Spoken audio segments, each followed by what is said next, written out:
Hey, what's going on, guys? This is Aaron Martin with my good old buddy Steve. What's up? I want to see how many of you guys remember him. He's been on a lot of my videos in the past when I was home on leave all the way back in 2016. He's here to do a video with me of whether or not you should join the military or go to college.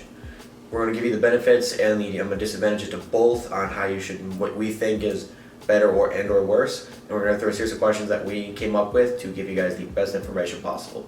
So without further ado, let's do this. Okay, so first question we have is, how do you start going to school versus how do you start going to the military? For school, from my experience, I went for a 2-year school, so graduated high school. I didn't take any SATs, I didn't take any fancy tests. I just went to the nearest community college and applied, took a test, got in, and started going to school. So it's not that hard, it's just no rigorous testing. I mean, frankly, a sophomore in college or a sophomore in high school could probably pass the freshman in college entrance exam. It's really not that difficult. And for the military, so obviously, as everyone knows, the first step you take is calling a recruiter and say, hey, I'm thinking about joining the military. So you go to them, you talk, you find out what you want to do, how you want to do it, what your goals are, why you want to enlist, and then you give them all your important documents. They send you off to MEP, see if you physically qualify, if you manage to get through all of that nonsense, because there's a lot more than what I just mentioned, trust me, this is just a broad explanation. So after you do that, and then they'll try and find you a job, see what you would like to do, how you want to do it, and then after all that time, if you still get through all of that, then you join the military officially, go to BMT for the Air Force, or basic training, boot camp, whatever, and then you get yelled at for how many more weeks, and then boom, you're in. And then you gotta pass AIT training. So that's the only difference, is that if you don't pass that, you're still not in because you don't have a job. So just keep that in mind. College, I feel like, depending on the college you go to, could be less of a time constraint, because it took me over a year to get into basic training. So I think it depends on the college, because some colleges take a while to hear back from, and then you apply also in high school. So I think it depends, really. I mean, it depends on which college you go to, but colleges usually get back to you within a couple weeks of applying, and it's either like, if they're informal, like an online degree, you're not going to get anything in the mail or anything like that. But if you go to like a nicer school, like a state school or a privately funded school, you can go and get a nice big package in the mail, and they're like, you're in, congratulations, you're this class of like 2020 or something like that. And from there, then you would fill out the paperwork corresponding, make your schedule, meet your advisor, take a tour, find out what dorm you're in, and then you're in from there. Sounds pretty simple. Again, though, I know there's like some colleges that if you're trying to join like an Ivy League college or some other higher end college, it could probably take a little bit longer. It's a much more prestigious sequence of steps to go through to get into those, because you gotta basically be a genius or have a lot of money to get into those places. From what I'm finding out amongst people these days, it's usually the latter. Yeah. All right, next question. Next question. So going on from getting in classes versus in the school versus the military. I know, Matt, you have AIT. I take 5 to 7 classes every semester, which is every half year, and I take more classes than you, but you train a lot more rigorously from what I understand from when you told me about how you were in AIT. Yeah. So the main reason being is just that for my tech school example is we show up for class, we had like a 9 or 10 hour day, and then every single day was study, go over this, and then it was test day. You fail? Well, that sucks. Guess what happens? You're washed back. Congrats. Fail again, they kick you out the course, see if they even justify putting you back in. If not, you get kicked out, put into a different job if you're lucky. They don't care. So you need to actually like sit down, study. Like in college, you can fail a test and usually bounce back. In the military, depending on the job, of course, if you fail, you're no. So that's one thing you need to keep in mind. Also, we're not talking about AIT training when you actually have like regular college courses you can take while being enlisted using your TA tuition assistance. So you can do that, and usually most people revert to online training. Now, I personally didn't want to do that because I like the actual physical classroom setting. I can't learn if I'm not being advised whether I'm not doing something right or wrong. You know what I mean? Like I just don't want to do everything and then get an email back saying, oh no, you were entirely wrong the entire time. I mean, you can possibly do that, but for me personally, that's what I would rather do. That's a lot harder to do on a military schedule. Mm-hmm. So most people end up going back to a online class scheduling. Because I'm really close to getting my CCAF, which is your Associate's Degree, Community College of the Air Force, which is what everyone should do when you enlist. And in the Air Forces, get that. And I'm working on mine right now. So Yeah, there's just a bit difference in how college is conducted versus the military. Because in college, from what I'm told, if you fail, then it's just like, well, that's on you. Well, essentially how that works is when you're in college, you have a ridiculous amount of chances. As long as you're paying tuition, you can almost always stay in. Because I know there are stories I've heard of people who have like gotten into legal trouble with the police on campus. They've had their cars towed. They've been put on academic probation. They've been put on judiciary probation for violating rules within the dorm halls, things like that. Really? Drugs and all that. They can appeal their court like sentencing, and then they can come back. I know several people that have done this, and like it's ridiculous how many chances you get because they don't really care about the education you get. They care about the money that you're giving them. That's wow. Yep. Damn. Yeah, I mean, I've been on academic probation a couple times, but that was just my first semester when I went to community college. I had no idea how college worked, and then when I got my associates, I transferred to a school farther away, so I had to dorm and I had to learn how to live on my own, and I didn't transition very well, so I was on there again. But I figured it out, and now I'm doing just fine. So that's I guess the primary differences between how learning this, that, and the other. So one thing to mention in the Air Force is that the Air Force will pay for you to go to college. However, if you fail a class or fail at all, that doesn't come out of their pocket. That comes out of your pocket. So just keep that in mind. Lifestyle in college versus the military. This is a good one. So this is blessed. So I'm a college student. I've been in school for 4 years. I'm probably going to be in a little bit longer because transferring from school to school is not the best thing. We'll cover that later. But the lifestyle in college is pretty freeing, honestly. You have the ability to do whatever you want. You can skip class every day. You don't have to eat. You don't even have to leave your dorm room. You can go out, party, you get smashed for an entire semester and have no consequences until the very end. And also, if the teachers don't take attendance, if the teachers don't really care, but you get your stuff done, you don't have to show up to class at all. There are some teachers that will reprimand you for that, but beyond that, you're not going to have anything really crazy going on. I know people that party every weekend. They get blacked out drunk every weekend. Like, I have a friend who, one weekend, he remembered 4 hours the entire time. The entire weekend, he remembered 4 hours. That was it. Wow. But he's still passing his courses, so he's not really in any trouble. There are people that it's the people that have been sheltered their entire lives, and the people that have been told what to do, how to do it, where to do it, when to do it, how to do it, their entire lives. And when they leave to go away to school, they become overwhelmed with all this freedom, this sense of I can do what I want without someone breathing down my neck, and they essentially just snap and almost lose control. I mean, we both know several instances of this where this has been like tried and true. Oh yeah. That's even true in the military. Because, I mean, now granted, in the military you don't get as many freedoms as a college student. However, I mean, you do get to live on your own, you're getting paid to live on your own, and you got a job. I mean, it's still a freeing feeling. Now granted, there's a lot more constraints. You just need to show up to work on time. Can't be, getting blackout drunk every weekend without possible recommendation or a reprimand if someone's, catching on to what you're doing. Because granted, you can do it every weekend if you want, but if people are catching on, it's like, hey, you're probably an alcoholic. So, there's that. So there is still the freedom amount, just obviously a little bit more limited. And then like me, I got a lot more freedom when I actually got away. So I was like, holy crap, I can do whatever I want when I'm not working. It's actually amazing. I can just get in my car, go do whatever. So, I mean, don't get me wrong, that freedom factor is still there, but it's just obviously for the obvious sake of good discipline, order, and getting the mission done, it's more limited. But Right. What do you really expect versus college and the military? Lifestyle overall, college, you're going to have a lot more opportunities to essentially make really dumb decisions. There are frats, there's parties, there's clubs, there's bars you can go out to every weekend, every day even.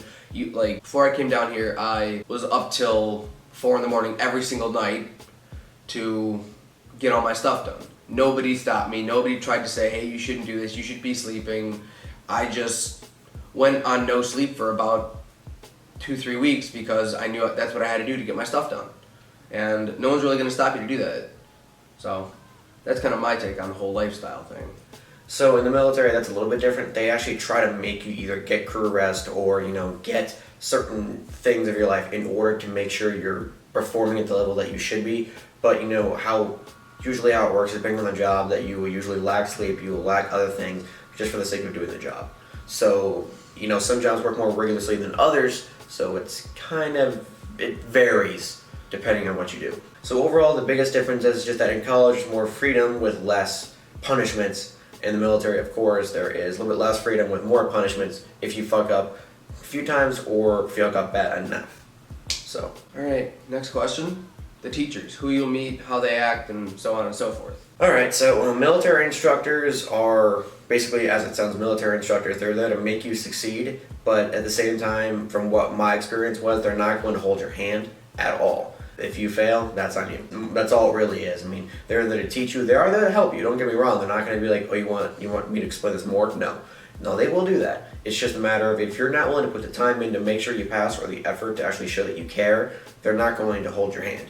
It's just how it is. So in college, I mean, in my program, a lot of my professors are actually former military, Air Force, Navy, Army, stuff like that. And it definitely shows in their how they treat you, the courses and stuff like that. Beyond the course that they're given, like they don't have to do anything for you. As Matt said, that there's no hand holding. You're not going to be guided along this entire time that you're in college. I mean, if you fuck up, you're fucked. Like, you can recover from it, but you have to be willing to take the initiative to do it on your own. Correct your own actions. You can say, hey, I screwed up on a test, can you help me? And 9 times out of 10, they're gonna say yes, as long as you're not walking into the middle of another one of their classes being like, I need help. Because do you do that? I've seen people do that, yeah. Someone walks in, yeah, I had trouble with this test. He's like, dude, I'm teaching here. Go, I'll talk to you after class. Like, wow. Yeah. Freshmen. Mm-hmm. Okay, yeah, that makes sense. Yeah. Freshmen and also people that aren't as bright up top. But are in college for some reason. Yeah. Anyway, next, the people you'll meet in college and how they'll act. This is going to be a fun one. This is going to be a real fun one. Mm-hmm. So the best way to probably explain this one is for us, we're going to actually examine our generation's mindsets and how it affects college life versus the military. And military life. So you will find that even in the military, it doesn't go away, the entitled attitude of, well, I'm this, so I deserve this, or I'm this person, you can't do this to me. And differences in college, you might get away with it. In the military, you won't. They don't, I mean, I'm sorry, but if you walk in saying, like, well, you can't do this to me, you sign that dotted line, they can do whatever they want to get you to shut up and do your damn job. I'm sorry, but that aggravates me a lot. It's just like, well, I mean, I don't want to do this, I don't have to do this. I'm like, no and no. You are told to do it, you will do it. That's it. There's no if, ands, and or buts about it unless it's an unlawful order, or if you actually have a better way of doing it and you actually go about it in a respectful manner, like, I think we should do it like this, that's fine. But if you're like, no, because I simply don't want to do it, then, my opinion, stay out of the military. We don't need people like you. Mm-hmm. In college, the people you meet, I mean, at my college, a lot of them are very entitled, they're very whiny, they're very, I deserve this, I want this, I want. Don't work for it. Right. The thing is, a lot of the time it will work because a lot of the higher ups, like the higher up management, the teachers, the deans, the presidents and vice presidents of the college will kind of go in and say, hey, like, we'll kind of bend to what you want to do because this, and this. Like, I have a friend who, for some reason, I don't remember, I think it might have been medical, I'm almost certain it was, but he refused to live in a certain dorm hall. And at first they were like, no, this is not how it works, you have to live here, blah, blah, blah. And then when he had a medical issue, that's when they went and changed it for him. But originally the college thought that he was trying to pull an entitled millennial kind of card, which he wasn't. He had his reasons, but... Well, fortunately, people can mask any reason for getting what they want behind that reason. So, I mean, again, I would be lying if I said this millennial attitude hasn't affected the military, because it has. Mm-hmm. Basic training has gotten easier. They have leaned more towards giving people what they want when they don't deserve it. Mm-hmm. And I mean, this is not me trash talking, this is just the truth. Anyone that's older than myself, such as senior NCOs, high ranking officers, even in regular NCO staffs and tech sergeants will tell you the same thing. Mm-hmm. That this attitude has indeed affected how the military, at least the Air Force, has conducted its business. Mm-hmm. That they're being easier on airmen for making the mistakes that would have gotten them previously in a lot more trouble. Yep. So it has affected it. It's a generational thing from what I think. I mean... I find it hard to defend our generation, I really do. I mean, it's very hard to defend a generation of fucking idiots, to be completely honest. Yeah. But the big thing, like, in college, there's a much more prevalent political sense Like, I've had teachers that will go out and just directly say, fuck Trump, like, I hate this guy, like, this, and this, and they will directly inject their own political views into how they teach, into how they act, and they almost expect it to influence you to either you'll be a good student or you won't be a student based on your political beliefs and not your own knowledge in the subject that they're teaching. Now, before any of you write a comment, we are not here to defend Trump at all. I mean, this is not a political video. Yeah, this is about college versus military. I'm just saying, in college, politics is a very prevalent subject, and that's all that it is. So, me personally, I've always said that I think Trump has done some good things, and I just wish that he'd be a little more quiet. That's literally it. That's all I'm going to say about him. But in the military, political discourse and shoving your views on someone's throat is not acceptable at all. And you'll find that in the military, for obvious reasons, people tend to lean more right on that wing. They are usually a bit more conservative, they have more conservative mindsets, and it is what it is. You signed up for a force that its entire function is to kill people. You're going to find that people are generally more right, but there have been people that lean left, and who they just, like they've gone out and said, I don't agree with this, this, and this, but don't realize what they're speaking on behalf of. And notice those people get in a lot of trouble. You have had people who flat out say that I don't agree with how the military does this. I'm like, well, do you not know what you signed up for? Like, you know that our entire function is to kill people. What did you think this was? I mean, come on now. Another thing that I have noticed about college versus the military, from what Matt's told me versus what I've experienced, there have been a lot more things put in place to kind of sate the liberal mindset or the conservative mindset. Like, there are like shooting ranges on campus now where you can go take a bow and arrow, take a rifle, go shoot on the school's property with their permission, things like that. But there's things like safe spaces, there's things like that where you can go there and feel safe and unjudged and whatever the fuck you want to believe. I mean, so my main reason that I mean, this isn't political, but I will give my reason for why I don't like those things, and then we'll move on before this turns into a political video without really trying to. Yeah. So my opinion on the safe spaces, the things without being judged, this, that, and the other, is just that that's not how the world works. I mean, figure it out. People need to understand that you will find that the world doesn't care about your feelings or what you think. Everyone thinks that I'm special and this and that. You're not special. You are just another person, and you should be trying to make yourself something more than what you are. You should be trying to stand out, this, that, and the other, but just because you think you do, you think you deserve attention, doesn't mean you do. The world doesn't function based on how you feel. So, again, if you want to feel safe, this, that, and the other, that's fine, but you will go through life thinking that, oh, well, they need to respect me and my opinions. You'll find real quickly that they don't have to, that the world will not bend to you. It will not. It's one of the few illusions that college gives, is that, oh, you have power, you have this and that. You are a college student, you can do whatever you want. No. Yeah. Once you step out of college and you go to apply for... It's the real world. That's as simple as it is. It's the real world, and you're on your own. You go for a job and you're like, well, I'm this and that. They'll be like, well, you came here to me for a job. Guess what? You don't get one. Get out of my office. So... Alright, moving on. Next on the questions is working in school versus working in the military. So, working in school, you don't have to, plain and simple. I mean, when I was in community college, I worked part-time on the side at a retail store nearby, and that was about it. I mean, I went to school, came home, played video games. That was all I did.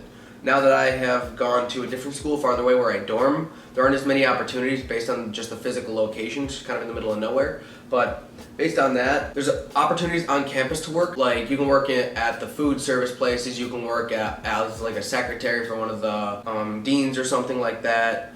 You can do a lot of different things to earn money on campus if you do so choose. But if you don't want to, you don't have to. And I've worked enough, and I always work my ass off in the summer and over the winter breaks to make sure I don't have to work during the semester. So that's my thoughts on that. It's just, you can, you don't have to. If you don't want to, don't. So for the military, obviously it's a complete 180. You signed up to work. So again, if you have a problem with that, then don't join. It's simple as that. But the other thing, the other side of that coin is you are also, as I said, or I did not say it, I don't remember, is you are expected to also try and find a way to educate yourself, get education, to volunteer, to improve yourself as a person. So while you are expected to work, you are also, to my dismay, expected to volunteer educate yourself on the side, to do all these other things on top of working. So again, it can be a little bit of a trade-off. Now, granted, I'm not saying you have to go sign up for classes right away and go volunteer at every single event. You can find ways to do that relatively simply. Like, it's not, you don't have to make a big deal out of it, but it's things that are expected of you. It's a little bit different from college. Next one, moving around from job to job or from school to school in the military versus in school. In school, like from my experience, I went to a community college. I got out. I thought higher education instead of just joining the workforce right away, and so I went to a 4-year school.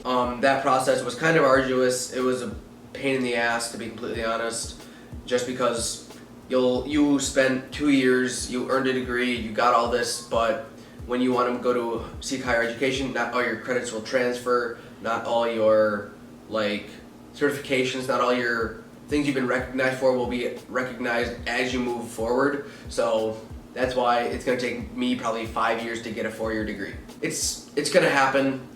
Don't cry over spilled milk. It's just the way the cookie crumbles. But moving around from school to school, it's a pain in the ass. But if you really want to get higher education, that's what you got to do. So when it comes to moving around the military, that's like one of the major things that everyone thinks about is moving around. So I've been across, when it comes to the U.S., I've been to the corners, I've been coast to coast. Yeah, I've been everywhere. So, well, not everywhere, but I've been to majority of different places. So it's kind of to be expected again. And then they'll also be sending you TDYs to go, if they didn't have ALS in leadership school at my base, I'd be going TDY to go to ALS. I would be, going TDY for my NCOA, I think, is for tech sergeants, and then you have senior NCO academy, then they continue TDY for special classes, they continue TDY for other things. So you're moving around, flying all the time.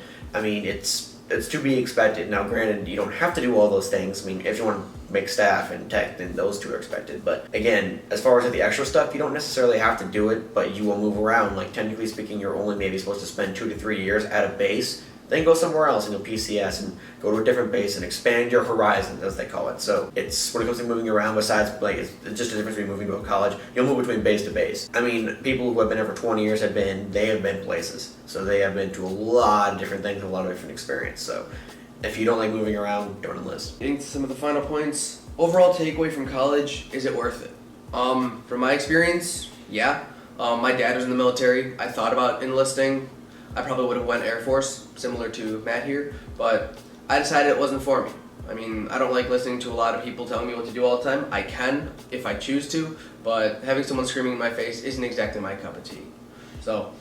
But overall from college, from my experience at community college, going to a 4-year school and learning how to live on my own, and pass my classes on my own, it's not a bad experience. It's definitely not for everybody. There's some people that like that strict regimen. They like waking up at 5 a.m., doing this, that, and the other.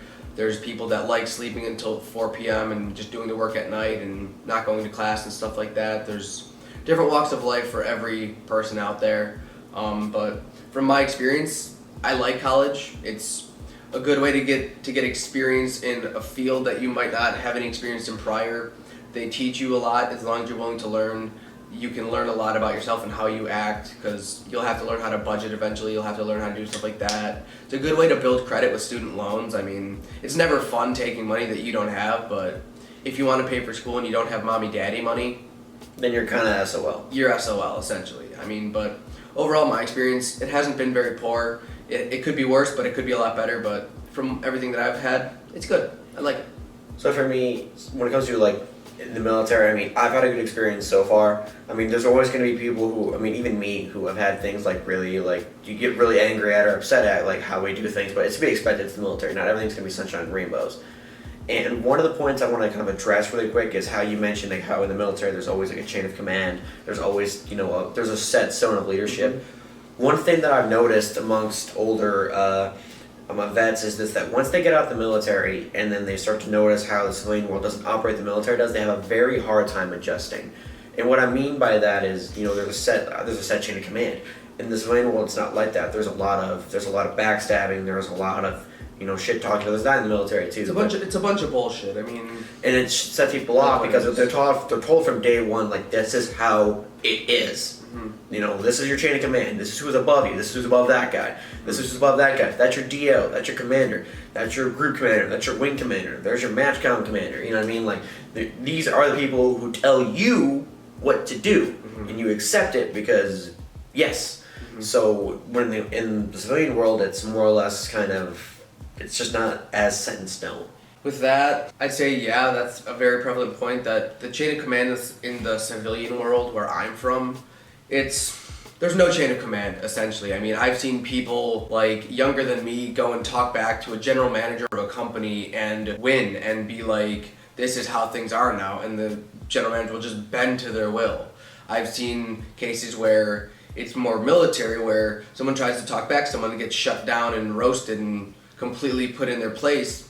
As they should. Right. But also, I mean, in a lot of industries that you may come into through the military, through college, through a trade school or any walk of life, sometimes I'm learning this in a class now, but from what I've learned, basically the whole chain of command thing in the industry, it's called the waterfall method, where it goes at the very top and just comes down level by level by level.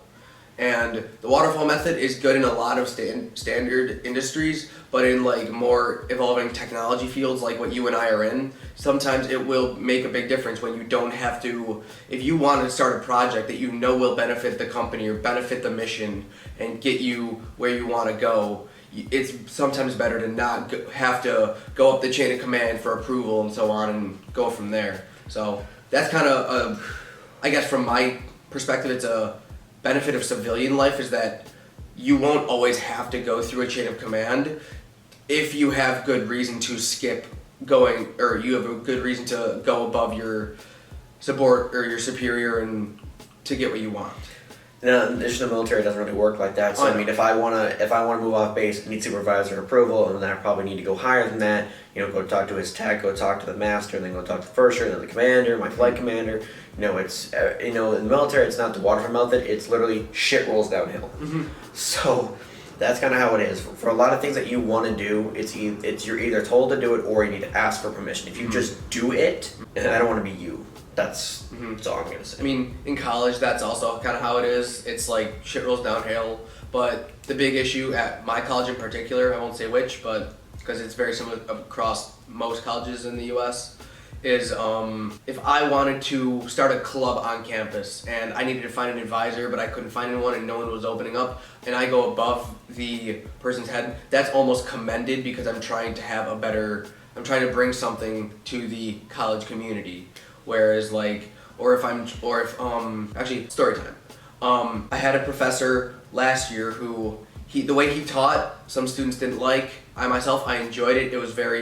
It made sense, essentially. A student didn't like that. So instead of going to address it with the professor, they went straight over his head, straight over the dean's head, straight over the head chairman's head. They went to the president of the college, and they almost got this teacher fired for something that was a very petty issue because they blew it out of proportion. Oh, I hate that. So in the military, you're taught to solve everything at the lowest level. Don't get your higher-ups involved unless it's absolutely necessary. Because if you do, and they find out they weren't needed, then everything comes back on you for being dumb and not trying to solve things at the lowest level possible. So if you have a mindset of, oh, this person was reciting me mean to me, better go talk to the commander, don't do that. Yeah. All I'm saying is that it goes both ways. Sometimes it can be beneficial, other times it may not be. Learn how far to jump. Yeah, I mean, make sure you can jump the distance before you jump it, because you'll fall and you'll probably hurt yourself. All right. Final question: the benefits of getting a degree or joining the military. From my perspective, it's either or. I mean, from what I've seen, the military is a very, very good stepping stone for getting yourself out there, getting yourself into a routine, into a regiment of discipline where, some of the people that I've seen in the military, they prefer the discipline regimen, where some other people, they can't stand it. They can't stand it. There's some people that need it versus some people that want it. And essentially, it comes down with that to personal preference. But for me, I like getting a degree because that way I can go in and I can say, I want to go to this job. 2 months after that, if that job sucks, if I get fired for some ungodly reason or something goes wrong, I can move to another job without having much fear of any issues going into the next job besides when I have to give references. Whereas, from what I can tell in the military, you're stuck for 4, 5, 6 years in a contract with the Air Force. You cannot leave until that contract is up. And if you do, dishonorable discharge, whatever. That's called going AWOL. AWOL, absent without leave, whatever. But essentially just leaving your post and going, that's exactly what that's called. Yeah. And I get the common question a lot of, should I go to college before I join the military? So does it benefit you? Yes. Is it needed? No. That's the best way to put it. It's just that if you have a college degree when you join, great, you're educated, you clearly know some stuff, you're worthwhile, but is it going to help you accomplish the mission? Unless that degree directly affects the job that you have and they coincide, no. Congrats. Like, I know people that have gone to my job and say, well, I have a bachelor's in psychology. I'm like, I don't care. That's not what we do here. So, I mean, again, it's just something that people need to understand. Is that, well, is it mandatory? No. But will it help you? Sure. If you want a commission, then it's a bit different. If you want to become an officer, you need a bachelor's degree. Or, you know, if you're in the military already, you need to like be on the stepping stone to getting your bachelor's, and then you can commission. But again, that's like a completely different topic we can touch on. But to make the point simple, will it help you? Sure. Is it needed? No. Alright guys, and I think that is the last question. That is the last question. I hope you guys really enjoyed this video from me and my buddy Steve. I know this is going to be a much longer video, but I wanted to get out there two things. Again, as I've been saying in every video so far, and I will for a while, my merchandise has dropped. Check the link from the description. We got some amazing stuff down there. And also, I have finally did what everyone kept telling me to do. I made a vlogging channel. It'll also be in the description. Go check it out. I plan on doing an upload there at least once a week to make all of you happy. So don't worry, you'll be to see more of me outside of a military setting when I'm just being myself. And the good news keeps on coming. Be a subscriber by the end of the day, and you know it. I'm already subscribed and you didn't even make the channel. So I hope you guys enjoyed this video, and I will be seeing you the next time I upload. See ya.